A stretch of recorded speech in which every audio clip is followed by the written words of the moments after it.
Hello guys, welcome to my channel study.com। Okay, आज का हम लोग का टॉपिक क्या है? राष्ट्रपति मीन्स प्रेसिडेंट। ओके, हम राष्ट्रपति और प्रेसिडेंट का पार्ट 1 लाए हैं। अब हम लोग पार्ट 2 में देखेंगे राष्ट्रपति भारत में किस तरह शासन करता है, किस राज्य में किस तरह शासन करता है और पूरे राष्ट्र में किस तरह शासन करता है। मीन्स आपातकाल की चर्चा करेंगे पार्ट 2 में। और पार्ट 3 में हम लोग चर्चा करेंगे उपराष्ट्रपति का। जब राष्ट्रपति नहीं होता है तो उपराष्ट्रपति के पास क्या क्या शक्ति होता है वो अपने देश को चलाने के लिए, तो उसको पार्ट 3 में देखेंगे उपराष्ट्रपति। अभी हम लोग देखते हैं राष्ट्रपति। देखो, राष्ट्रपति है ना, मीन्स प्रेसिडेंट। राष्ट्रपति का वर्णन संविधान में राष्ट्रपति का वर्णन है वो भाग 5 में किया गया है। किसमें किया गया है? भाग 5 में। अब देखो, जो भाग है वो क्या होता है? भाग मीन्स होता है लेसन। क्या होता है? लेसन। हम लोग लेसन कितना होता है? एक मूल संविधान, एक आधुनिक संविधान, ओल्ड कॉन्स्टिट्यूशन, मॉडर्न कॉन्स्टिट्यूशन। भाग ओल्ड कॉन्स्टिट्यूशन को 22 थे और आधुनिक में 25, जिसमें हम लोग आधुनिक वाला पढ़ रहे थे या नहीं पढ़ रहे थे। आधुनिक वाला हम लोग 2 भाग के बारे में चर्चा कर चुके हैं, तो 2 भाग की चर्चा हो गई है। पहला भाग 3 जिसमें हम लोग मौलिक अधिकार मतलब फंडामेंटल राइट्स के बारे में चर्चा किए हैं, और दूसरा भी हम लोग चर्चा कर प्रेसिडेंट का भाग 5 में। ओके, किसका? भाग 5 में प्रेसिडेंट का चर्चा कर रहे हैं। ओके, कौन से भाग में? भाग 5 में राष्ट्रपति का वर्णन। ओके, वही बात यहाँ पे लिखे हैं, राष्ट्रपति का वर्णन भाग 5 में किया गया है। किसमें किया गया है? भाग। अब हम लोग समझ लें राष्ट्रपति का वर्णन भाग 5 में किया गया है। अब हम लोग देखेंगे अनुच्छेद। अब हम लोग देख रहे थे अनुच्छेद। किसका? अनुच्छेद। अब अनुच्छेद में क्या है कि राष्ट्रपति का वर्णन किस अनुच्छेद में किया गया है उसका चर्चा हम लोग करते हैं। ओके, अनुच्छेद 52 में क्या बताया गया उसको पहले हम लोग समझो। अनुच्छेद 52 में यह बताया है कि भारत में एक राष्ट्रपति होना चाहिए। क्या किसका वर्णन है? भारत में एक राष्ट्रपति होना चाहिए। क्या होना चाहिए? राष्ट्रपति होना चाहिए। ओके, ये कौन से अनुच्छेद में बताया गया? अनुच्छेद 52 में बताया गया है। ओके, भारत में एक राष्ट्रपति होना चाहिए। इसका वर्णन कौन से अनुच्छेद में है? अनुच्छेद 52 में। कौन से अनुच्छेद में है? अनुच्छेद 52 में। ओके, अब हम लोग देखेंगे अनुच्छेद 58। अनुच्छेद 58 क्या? अनुच्छेद 58। अनुच्छेद 58 में राष्ट्रपति की योग्यता का वर्णन किया गया अनुच्छेद 58 में। ओके, राष्ट्रपति की योग्यता का वर्णन किया गया है। इसके पहले हम लोग देखें अनुच्छेद 52 में। कौन से अनुच्छेद में? अनुच्छेद 52 में भारत में एक राष्ट्रपति होना चाहिए, और अनुच्छेद 58 में देखिए कि भारत में जो राष्ट्रपति है कि उसकी योग्यता क्या होना चाहिए उसका वर्णन है भी। ओके, अब देखो, राष्ट्रपति बनने के लिए क्या योग्यता है? राष्ट्रपति बनने के लिए प्रमुख 4 योग्यता है। ओके, पहला हम लोग देखते हैं। पहला है कि उसे, जैसे सपोज करो कि हम को राष्ट्रपति बनाना है भारत में। ओके, मतलब हम लोग के सिटीजन को भारत में एक राष्ट्रपति बनाना है, तो उधर से बगल के एक पड़ोसी देश आएंगे। जैसे फॉर एग्जांपल ले लेते हैं हम लोग पाकिस्तान। पाकिस्तान का कोई व्यक्ति आएगा और बोलेगा नहीं हमको भारत का राष्ट्रपति बनना है। क्या कहा वो? कि हमको भारत का क्या बनना है? राष्ट्रपति बनना है। राष्ट्रपति बनना है किसका? भारत का। तो क्या वो बन सकता है? नहीं। क्यों? क्योंकि राष्ट्रपति की योग्यता में पहला योग्यता का वर्णन यह है कि उसे भारत का ही नागरिक होना चाहिए, भारत देश का नागरिक होना चाहिए। नागरिक हो।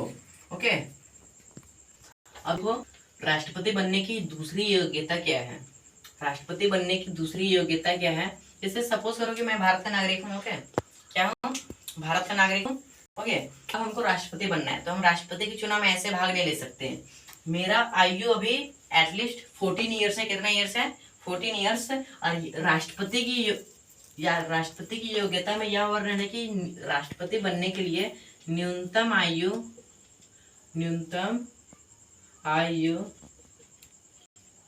कितनी होनी चाहिए? 35 वर्ष हो। कितनी हो? 35 वर्ष लगभग की बात किया जा रहा है। ओके ओके, पहला योग्यता कि उसे भारत का नागरिक होना चाहिए। दूसरी योग्यता कि उसका न्यूनतम आयु कितनी होनी चाहिए? 30 वर्ष। ओके, अब तीसरी योग्यता क्या कह रहे हैं कि उसे लोकसभा, किसका? लोक सभा, राज्यसभा का उल्लेख यहाँ पे नहीं है, केवल और केवल लोकसभा, लोकसभा का सदस्य, क्या सदस्य, यहाँ पे राज्यसभा सदस्य की वर्णन नहीं है, यहाँ पे केवल लोकसभा, किसका, लोकसभा का सदस्य होने की योग्यता हो। अब देखो, अगर हमको लोकसभा सदस्य बनना है तो हम ऐसे नहीं कि हम लोकसभा सदस्य में खड़ा हुआ हम बन गए, नहीं, इसके लिए भी कुछ योग्यता होती है। लोकसभा सदस्य बनने के लिए भी कुछ योग्यताएं हैं, उसको होना चाहिए। उसका न्यूनतम आयु 25 वर्ष होना चाहिए। आपको ये ध्यान में रखना है कि लोकसभा यदि बनना है, लोकसभा का सदस्य बनना है तो आपका वर्ष 35 वर्ष होना चाहिए, न्यूनतम वर्ष 35।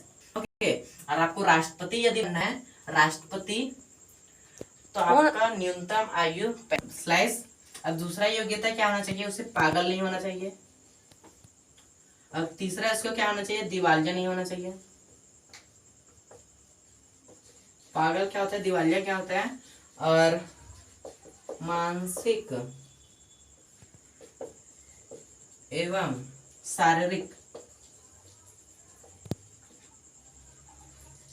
मानसिक एवं शारीरिक रूप से ठीक हो। ओके, अगर आपको राष्ट्रपति बनना है तो उसके लिए न्यूनतम आयु 35 वर्ष होना चाहिए। यदि आपको लोकसभा का सदस्य बनना है, लोकसभा का सदस्य कौन बनता है, जो एमपी रहता है, कौन रहता है, एमपी रहता है, वही क्या बनता है, लोकसभा का सदस्य बनता है। क्या बनता है, एमपी रहता है, वो क्या करता है, लोकसभा का सदस्य रहता है। और लोकसभा सदस्य बनने के लिए उसका न्यूनतम आयु 35 वर्ष होना चाहिए, और राष्ट्रपति बनने के लिए उसका, राष्ट्रपति बनने के लिए 35 वर्ष होना चाहिए, और लोकसभा के सदस्य बनने के लिए 25 वर्ष होना चाहिए। उसे पागल नहीं होना चाहिए। जैसे कोई रहता है बहुत पागल रहता है, ओके, तो उसको लोकसभा के सदस्य की योग्यता नहीं है, ना ही राष्ट्रपति की योग्यता है। ओके, पागल नहीं होना चाहिए, दिवालिया नहीं होना चाहिए, ना उसके पास पैसा है, धन है, नहीं जमीन है, जगह है, तो वो भी राष्ट्रपति के चुनाव में भाग नहीं ले सकते हैं। ओके, और मानसिक एवं शारीरिक रूप से ठीक होना चाहिए, या ठीक हो। ओके, मानसिक मतलब क्या होता है कि मेरा मेंटली जो लेवल है उसको क्या होना चाहिए, एकदम ठीक होना चाहिए। ओके, क्या होना चाहिए, ठीक होना चाहिए। और दूसरा है कि उसको शारीरिक रूप से भी ठीक होना चाहिए। जो राष्ट्रपति के चुनाव में भाग लेगा उसे शारीरिक रूप से ठीक होना चाहिए। आपको कहना नहीं चाहता, फिर भी जैसे कोई आदमी रहता है अंधा, कोई आदमी गूंगा रहता है, कोई आदमी बोल नहीं सकता है, ओके, गूंगा रहता है, कोई बहरा रहता है, ओके, कोई उसका हाथ पैर टूटा रहता है, तो उसे हम लोग शारीरिक रूप से अपाहिज कहते हैं। ओके, तो उस वो सभी रूप उसमें नहीं होना चाहिए, उसको क्या होना चाहिए, बिल्कुल फिट एंड फिट। ओके, और हम लोग इसी तरह से चौथा नियम यह कहता है, ओके, कि लाभ के पद पर ना हो। किसके पद पर, लाभ के पद पर ना हो। ओके, चौथा पॉइंट क्या कर रहे हैं हम लोग को, लाभ के पद पर ना हो। ओके, देखो, लाभ के पद लाभ के पद पर ना हो, इसका मतलब होता है सरकारी नौकरी।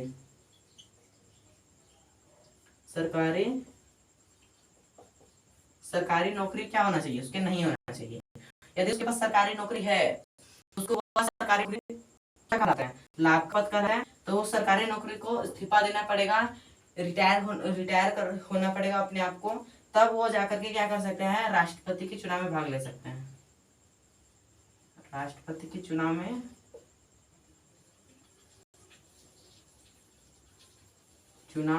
क्या ले सकते हैं, भाग ले सकते हैं। ओके, यदि वो अपने सरकारी नौकरी को छोड़ता है तो फॉर एग्जाम्पल हम ले सकते हैं, सपोज कर सकते हैं, चौथा पॉइंट है लाभ के पद पर। ओके, तो चौथा लोग देखते हैं कि सपोज करना मेरे पास एक गवर्नमेंट जॉब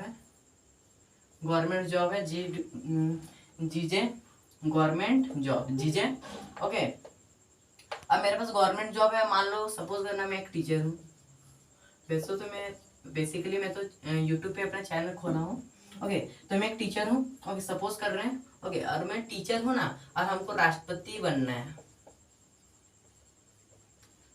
पहली बात तो मैं भारत का नागरिक हूँ, दूसरी बात है मान लेना कि मेरा न्यूनतम आयु 35 वर्ष है। तीसरी बात ये मेरा ये क्या है गुण है, 25 वर्ष है, पागल नहीं हूँ, दिवालिया नहीं हूँ, मानसिक एवं शारीरिक रूप से ठीक ठाक हूँ। तो चौथा क्या है, लाभ के पद पर नहीं होना चाहिए, और मैं एक टीचर हूँ। ओके, मैं एक टीचर हूँ और हमको राष्ट्रपति बनना है। तो हम लोग को चौथा नियम क्या कहता है, मतलब चौथा योग्यता क्या कहता है राष्ट्रपति का, कि उसे लाभ के पद पर नहीं होना चाहिए। मतलब हमको ये लाभ का पद है ना, इसको छोड़ना होगा, तब हम राष्ट्रपति के चुनाव में भाग ले सकते हैं। ओके ओके, अनुच्छेद 54, अभी हम लोग अनुच्छेद 52, अनुच्छेद 58 ये दोनों पढ़ चुके हैं। आप अपना आंख, अगर आप मेरे वीडियो देख रहे हैं तो आप अपना आंख को बंद करें, वीडियो पॉज करके आप जितने अनुच्छेद 52 और अनुच्छेद 58 जितने भी पढ़ें या समझे या सीखें, उसको एक आप अपने माइंड में रिकॉल करें।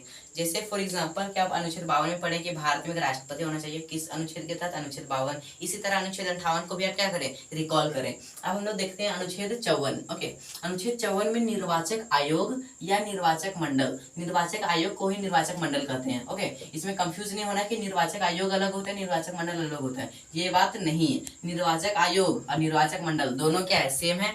ओके, निर्वाचक आयोग और निर्वाचक मंडल में हम लोग क्या देखते हैं कि इसमें चुनाव की विधि क्या होना चाहिए, इसको कौन कौन से चुनाव, राष्ट्रपति के चुनाव में कौन कौन भाग लेते हैं। ओके, सिंपल इसका फंडा समझो। निर्वाचक आयोग का मतलब कि राष्ट्रपति के चुनाव में भाग लेना, चुनाव में भाग लेना। कौन लेते हैं कौन नहीं लेते हैं ये हम लोग को नहीं देखना है, केवल निर्वाचक आयोग या निर्वाचक मंडल का मतलब ये समझो कि चुनाव में भाग लेना। क्या समझना है, चुनाव में भाग लेना। कौन चुनाव में भाग लेता है, कौन चुनाव में भाग नहीं लेता है, उसी को बारे में हम लोग इसमें डिस्कस करेंगे। और वो डिस्कशन कौन से अनुच्छेद में बताया गया है, अनुच्छेद 54 में बताया गया है। कौन से अनुच्छेद में, अनुच्छेद 54 में। तो अब हम लोग देखते हैं अनुच्छेद 54 में कौन कौन चुनाव में भाग लेता है और कौन कौन चुनाव में भाग नहीं लेता है। तो अनुच्छेद 54 के तहत राष्ट्रपति के चुनाव में, लिख लेते हैं हम लोग, राष्ट्रपति के चुनाव में। ओके, राष्ट्रपति के चुनाव में मतलब राष्ट्रपति का जो इलेक्शन होगा उसके चुनाव में दो स्तर से क्या करते हैं, चुनाव में भाग देते हैं। ओके, दो होते हैं देश स्तर के लिए, दो कौन से स्तर के होते हैं, देश स्तर के, और दो होते हैं राज्य स्तर के। ओके, देश स्तर के होते हैं, एक राज्य स्तर के, कंट्री लेवल और एक स्टेट लेवल। ओके, जिसमें से हम लोग देखते हैं पहला देश स्तर के देखते हैं इसमें। ओके, पहला है लोकसभा और दूसरा क्या है हम लोग का राज्यसभा। और राज्य स्तर के क्या होते हैं, विधानसभा, विधानसभा और विधान परिषद।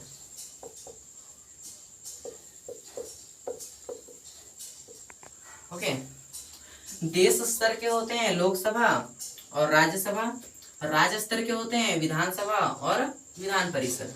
ओके, अब लोकसभा राष्ट्रपति के चुनाव में भाग लेते हैं, राज्यसभा राष्ट्रपति के चुनाव में भाग लेते हैं, विधानसभा राष्ट्रपति के चुनाव में भाग लेते हैं, और विधान परिषद राष्ट्रपति के चुनाव में भाग नहीं लेते हैं। इसका क्या रीजन है उसको भी हम लोग क्या करेंगे, डिस्कस करेंगे।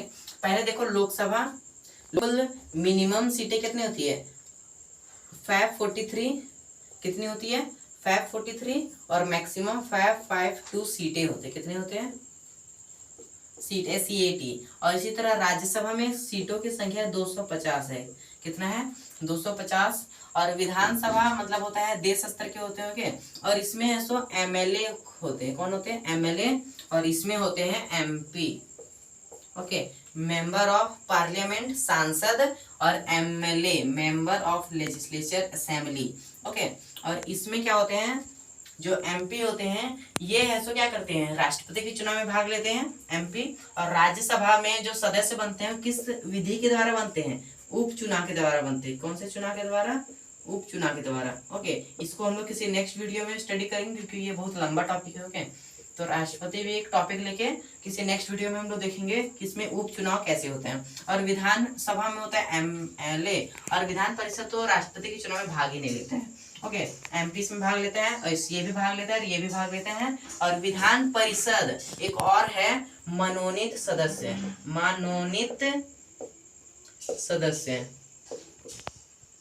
ओके, मनोनीत सदस्य क्या होता है, जिसको एंग्लो इंडियन कहते हैं। क्या कहते हैं, एंग्लो इंडियन। ये है सो राष्ट्रपति के चुनाव में भाग नहीं लेता है। अब दोनों का रीजन समझो कि इन लोग राष्ट्रपति के चुनाव में भाग नहीं लेते हैं। इन लोग समझ गए, लोकसभा, राज्यसभा, विधानसभा, राष्ट्रपति के चुनाव में भाग लेते हैं। विधान परिषद और मनोनीत सदस्य राष्ट्रपति के चुनाव में भाग नहीं लेते हैं। क्यों नहीं लेते हैं उसको भी हम लोग डिस्कस करते हैं। ओके, देखो, विधानसभा है सो सभी राज्य में नहीं है। विधानसभा सभी राज्य में नहीं है, बल्कि ये केवल और केवल 6 राज्य में है। कौन सा राज्य है वो नहीं देखना है, केवल और केवल 6 राज्य में है। विधान परिषद क्या है, विधान परिषद। सपोज करो कि बिहार में विधान परिषद है। कौन से राज्य में, बिहार में। बिहार में विधान परिषद है। ओके, और झारखंड में मान लो नहीं है। झारखंड में क्या है, नहीं है। ओके, और बिहार का जो एक सदस्य मान लो ए नामक एक व्यक्ति है, सो राष्ट्रपति के लिए खड़ा होता है, और झारखंड में बी नामक एक व्यक्ति राष्ट्रपति के लिए खड़ा होता है। तो बिहार में विधान परिषद है और इसमें नहीं है, इसमें है और इसमें नहीं है। तो बिहार का जो सदस्य, जो लोग होंगे, जो सदस्य होगा इसका, लोकसभा, राज्यसभा, विधान परिसभा का जितने भी सदस्य सभी ए को वोट देंगे और बी को कोई नहीं देगा। तो इसी कारण, इसी वजह से कि ताकि कोई एक राज्य के जो लोग है, जो खड़ा हुआ है राष्ट्रपति के चुनाव में, वो जीत ना सके, इसीलिए विधान परिषद को राष्ट्रपति के चुनाव में भाग लेने का अधिकार नहीं दिया गया है। इसी तरह मनोनीत सदस्य क्या होता है वो समझो। अब मनोनीत सदस्य क्या होता है उसको यहाँ पे समझ लेते हैं। ओके, मनोनीत सदस्य क्या होता है कि मान लो कोई एक भारत का एक पुरुष है, भारत का एक क्या है, पुरुष, और एक विदेशी कोई एक महिला है। भारत का एक पुरुष है और विदेशी को एक महिला है। पुरुष है सो ये महिला से क्या कर लेता है, शादी। ओके, तो ये पुरुष है, मान लो ये एमपी में खड़ा हुआ, एमपी में खड़ा हो गया, लेकिन वो लोकसभा के सदस्य तो बन गया, लेकिन ये सो राष्ट्रपति को चुनाव में भाग नहीं लेता है। जो मनोनीत सदस्य है वो क्या करता है, राष्ट्रपति के चुनाव में भाग नहीं लेता है। यही रीजन है विधानसभा और मनोनीत सदस्य जो राष्ट्रपति के चुनाव में भाग नहीं लेते हैं। समझ गए। और ये सभी तो समझे हुए चीज है कि लोकसभा, राज्यसभा, विधानसभा चुनाव में भाग लेते हैं, और विधानसभा, विधान परिषद और मनोनीत सदस्य चुनाव में भाग नहीं लेते हैं। ओके ओके, निर्वाचक आयोग या निर्वाचक मंडल हम लोग समझ चुके हैं। कौन चुनाव में भाग लेता है, कौन चुनाव में भाग नहीं लेता है। लोकसभा, राज्यसभा और विधानसभा चुनाव में भाग लेते हैं, और विधान परिषद और विधान मनोनीत सदन, देखो इसको एक बार फिर से समझते हैं। विधान सभा और मनोनीत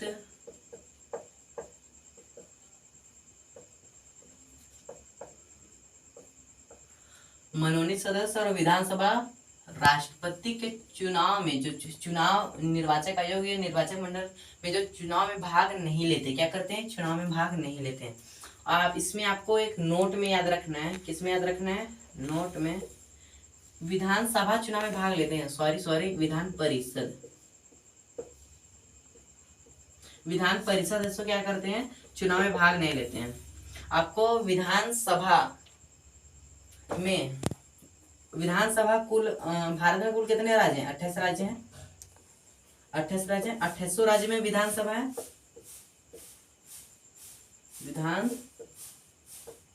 विधानसभा है, 28 राज्य में क्या है, विधानसभा है। आप लोग के माइंड में ये सवाल आता होगा कि दिल्ली में मुख्यमंत्री क्यों है, उसमें मंत्री परिषद क्यों चलता है, क्योंकि वहां पे क्या है, विधानसभा इससे चलता है। किसके कारण चलता है, विधानसभा के कारण। दिल्ली और एक और केंद्र शासित प्रदेश है पुडुचेरी, जिसको पहले पांडुचेरी के नाम से जानते थे, पुडुचेरी में भी मंत्री परिषद होते हैं। और विधानसभा 28 राज्य के अलावा, नोट में क्या याद रखना है कि 2 ऐसे केंद्र शासित प्रदेश हैं, केंद्र शासित प्रदेश है, जिसमें क्या है, मंत्री परिषद है। इसीलिए दिल्ली और पुडुचेरी, ओके, दिल्ली एवं पुडुचेरी में क्या है, मंत्री परिषद है। इसीलिए वहां पे मुख्यमंत्री, सीएम, ओके, अन्य मंत्री का निर्माण होता है। ओके, किसके कारण? ये विधानसभा के कारण। ओके, आप लोग के माइंड में ये आया होगा कि दिल्ली में मुख्यमंत्री होते हैं, राज्यपाल होते हैं, शिक्षा मंत्री होते हैं, किसके कारण? विधानसभा के कारण होते हैं। और दिल्ली के अभी मुख्यमंत्री कौन है? अरविंद। सीएम कौन है? अरविंद केजरीवाल। अरविंद केजरीवाल है कौन? दिल्ली के मुख्यमंत्री। ओके, इसी तरह से हम लोग को ये नोट भी कंप्लीट होता है किसका? अनुच्छेद 54 का। अब हम लोग देखेंगे अनुच्छेद 55। हम लोग समझ रहे हैं अनुच्छेद 55, अनुच्छेद 52, अनुच्छेद 58 और अनुच्छेद 54, तीनों का कंप्लीट हो गया। आप लोग उसको माइंड में फिर से रिकॉल करें अनुच्छेद 54 को। अब हम लोग देखते हैं अनुच्छेद 55। चुनाव की विधि का वर्णन है। किसका वर्णन है? चुनाव की विधि का वर्णन है। देखो चुनाव की विधि क्या है। ओके, चुनाव की विधि कैसा होता है? जो राष्ट्रपति का चुनाव होता है, राष्ट्रपति का चुनाव किसके द्वारा होता है? सिंपल सा फंडा है, चुनाव आयोग के द्वारा होगा। किसके द्वारा होगा? चुनाव आयोग के द्वारा होगा। ओके, चुनाव की विधि का वर्णन है कौन से अनुच्छेद में? अनुच्छेद 55 में। अब चुनाव की विधि क्या है वो समझो। जो राष्ट्रपति का चुनाव होता है, राष्ट्रपति का चुनाव किसके द्वारा होता है? चुनाव आयोग के द्वारा होता है। ओके, अब दूसरा है जो राष्ट्रपति का चुनाव होता है बिल्कुल गुप्त होता है, वो ऐसे डायरेक्ट संसद में ही किया जाता है, जो लोग चुने गए प्रतिनिधियों के द्वारा होता है। हम लोग तो राष्ट्रपति चुने रहे, चुने गए प्रतिनिधियों के द्वारा होता है, इसलिए इसको अप्रत्यक्ष चुनाव भी कहा जाता है। अप्रत्यक्ष चुनाव। ओके, अब जो राष्ट्रपति का चुनाव का नियंत्रण कौन करता है उसको समझ लेना, ये वेरी इंपॉर्टेंट है। ओके, जो राष्ट्रपति का ये ही वेरी इंपॉर्टेंट, ये अनुच्छेद ही बहुत इंपॉर्टेंट है। ओके, और इसका ये पॉइंट। ओके, जो राष्ट्रपति का जो चुनाव का नियंत्रण कौन करता है वो सबसे पहले समझो। चुनाव का नियंत्रण कौन करता है? आप लोग गेस करें, please comment it. Who is the control the election of president? Who controls? Okay, चुनाव का नियंत्रण कौन करता है? Who controls the election of president? कौन कंट्रोल करता है? चीफ सेक्रेटरी, जिसको मुख्य सचिव कहते हैं। क्या कहते हैं? मुख्य सचिव। चुनाव का नियंत्रण किसके द्वारा होता है? चीफ सेक्रेटरी, मुख्य सचिव। और ये चीफ सेक्रेटरी किसका है? लोकसभा का है या राज्यसभा का है? ऑप्शन 2 है, ये चीफ सेक्रेटरी किसका है? लोकसभा या राज्यसभा का? किसका है? ये ऐसा लोकसभा का सेक्रेटरी है, मतलब चीफ सेक्रेटरी।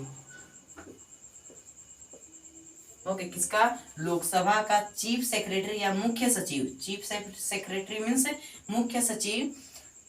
वो क्या करता है? चुनाव का नियंत्रण का कार्य करता है। कौन करता है?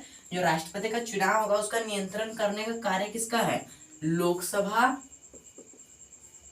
के मुख्य सचिव के पास होता है। ओके, ये अनुच्छेद 55 के तहत बताया गया। अब इसके कुछ नोट्स हम लोग देख लेंगे। ओके, इसका नोट्स देखते हैं। ओके, अब हम लोग इसका अनुच्छेद 55 के तहत कुछ नोट का वर्णन करते हैं। किसका? नोट का वर्णन कर लेते हैं। ओके, जैसे कि हमको अगर राष्ट्रपति के चुनाव में भाग लेना है, राष्ट्रपति के चुनाव में भाग लेना, राष्ट्रपति के चुनाव में भाग लेना, मेरे पास सभी तरह की योग्यता है, तो हमको राष्ट्रपति के चुनाव में भाग लेने के लिए क्या करना पड़ेगा? आरबीआई को सबसे पहले शुरू से समझो। 1952 में सबसे पहले लोकसभा चुनाव हुआ था। ये भी पॉइंट याद रख लो। 1952 में लोकसभा का चुनाव हुआ था। ओके, 1952 में लोकसभा का चुनाव हुआ था और राष्ट्रपति के चुनाव में भाग लेने के लिए 1952 में आरबीआई का नाम सुनेंगे, रीजनल बैंक ऑफ इंडिया, इसको 0 रुपया देना पड़ता था। कितना रुपया? कुछ रुपया नहीं। अगर आपको राष्ट्रपति के चुनाव में भाग लेना है, आपके पास सभी तरह की योग्यता है, सभी तरह के गुण है, सभी तरह के आपके पास ठीक ठाक है, सब चीज है, तो आप राष्ट्रपति के चुनाव में भाग ले सकते थे। और राष्ट्रपति के चुनाव में उस समय 1952 में 0 रुपया देना पड़ता था। इसी तरह 1974 में, मतलब 1952 से 1974 तक में 0 रुपया देना पड़ता था। और 1974 के बाद आरबीआई को, किसको? आरबीआई को, मतलब रीजनल बैंक ऑफ इंडिया को कितना रुपया देना पड़ता था? 2500 रुपया। इसी तरह 1992 को, कब? 1992 को हमको यदि 1974 से 1992 तक आरबीआई को 2500 देना पड़ता था। 1992 के बाद आरबीआई को अब तक 15,000 रुपया देना पड़ता है। ओके, 1952 में आरबीआई को 0 रुपया देना पड़ता था। 1952 से 1974 तक में आरबीआई को 0 रुपया देना पड़ता था। 1974 हुआ, तैसे 2500 लागू कर दिया गया। और 1974 से 1972 तक 2500 लगता था। 1992 से आगे अभी तक टिल नाउ 2024 तक आरबीआई को 15,000 रुपया देना पड़ता था। ओके, ये सभी हम लोग का क्या हो गया? नोट हो गया। ओके, और जैसे कि आप लोग समझे होंगे कि जो राष्ट्रपति का चुनाव होता है वो वरीयता क्रम में होता है। राष्ट्रपति का चुनाव, राष्ट्रपति का चुनाव कौन सा क्रम में होता है?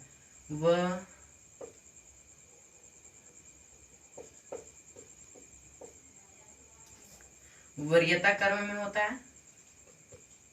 कौन सा क्रम में होता है? वरीयता क्रम में होता है। ओके, कौन सा क्रम में होता है? वरीयता क्रम में होता है। मतलब क्या होता है कि जैसे कि यहाँ पे 4 कैंडिडेट खड़ा हुआ है, ए बी सी डी। यहाँ पे 1 2 3 4 इस तरह नंबर दिया रहेगा। मान लो आपको ए कैंडिडेट को पहला वोट दिए, दूसरा को दूसरा दिए, तीसरा को तीसरा नंबर पे वोट दिया, चौथा को चौथा, इसको चौथा पर, इसको दूसरा पर, इसको तीसरा पर, इसको पहला पर, इसको पहला पर, इसको तीसरा पर, इसको चौथा पर, इसको पहला पर, इसको पहला पर, इसको दूसरा पर, इसको तीसरा पर, इसको पहला पर। देखो, पहला पर जितना संख्या आया ये इसका बहुमत हो गया। इसको 3 बार इसको पहला बार चूज किया गया कि नहीं, इसी चौथा जो नंबर है, जो इधर चौथा नंबर पे जो ये क्या है बी, इसको जितना बार वोट दिया जाएगा तो इसको क्या करना चाहिए? इसको जीतना चाहिए। तो इसी तरह वरीयता क्रम में होता है। ए को हम लोग पहला बार वोट दिए, फिर दूसरा नंबर पे ए नहीं बनेगा तो मान लो चल चौथा इसको होना चाहिए, इसको होना चाहिए, इसको होना चाहिए। लेकिन यहाँ पे कौन बना? यहाँ पे 4 नंबर का ये क्या बना? राष्ट्रपति शासन बनने के लिए क्या हो गया? ये लागू हो गया है। इसीलिए यहाँ पे जो राष्ट्रपति का चुनाव होता है कैसा होता है? वरीयता क्रम में होता है। और राष्ट्रपति के चुनाव में नोटा मतलब क्या आता है वो समझो। जैसे कि यहाँ पे ए बी सी डी होता है, और ये हो गया हम लोग का ये नंबर, मतलब ये हो गया हम लोग का जो व्यक्ति खड़ा हुआ है। और इधर वरीयता क्रम में है, यहाँ पे नोटा का प्रयोग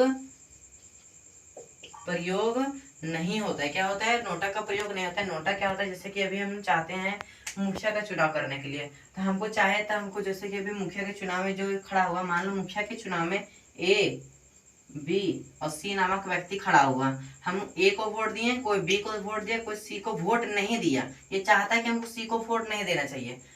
कोई ए को वोट दे, कोई दूसरा व्यक्ति बी को वोट दे, कोई चाहता है कि हम किसी को न देंगे। तो यहाँ पे नोटा का प्रयोग होता है कि किसी को वोट देने का अधिकार नहीं है। लेकिन राष्ट्रपति के चुनाव में नोटा का प्रयोग नहीं होता है। किसी न किसी को चुनाव देना ही पड़ेगा। या तो ए नंबर को पहला बना दो, बी नंबर को पहला बना दो, सी नंबर को पहला या डी नंबर को पहला, ए नंबर को पहला बना दो। इसी तरह बनाया पड़ता है। इसी तरह ये जो राष्ट्रपति के चुनाव होता है वरीयता क्रम में होता है, और राष्ट्रपति के चुनाव में नोटा का प्रयोग नहीं होता है। ये हो गया हम लोग का नोट के अंदर का डिस्कशन।